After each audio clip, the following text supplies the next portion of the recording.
let's talk about student achievement for a minute. Okay. How prepared do you think Columbia students are when they graduate compared to other students? So, I mean, how do they measure up? Yeah, I think they measure up comparably to other students, in the state and even nationally. I think they are as prepared as others, maybe even more so, and compared to other districts, for example, in the state, that they perform better on tests, and we have some high achieving students.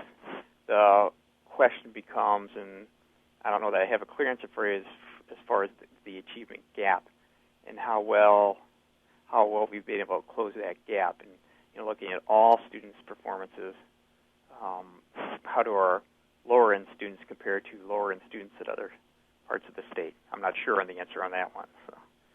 Can you explain the achievement gap, say, for people who don't understand it? Where the term the achievement gap has to deal with concerns the different level of achievement of your highest performers and then your lowest performers. That there's a gap maybe between different ethnicities, races, different groups, free reduced lunch, different groupings that are looked at, and how well your highest achievers are doing in those different areas. And there's a gap there where the higher achievers are doing well, but then in other subgroups they're not doing as well. And so why does that gap exist between those two groups? Why don't we have the higher achievers in the different subgroups at the same level? So that's the gap, and trying to close that gap.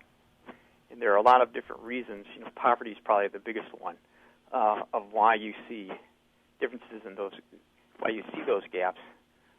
Just with poverty, there's a whole lot of other issues of family life that make it difficult for those students to achieve and to do well.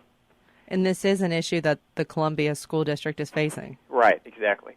It's one of our three goals for the district: one, to increase student achievement; two, to reduce the achievement gap; and three, to use resources efficiently.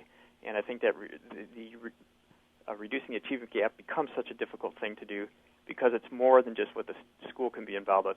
It has to do with the whole socioeconomic system, medical, social, everything involved in the lives of those children at home and as well as at school.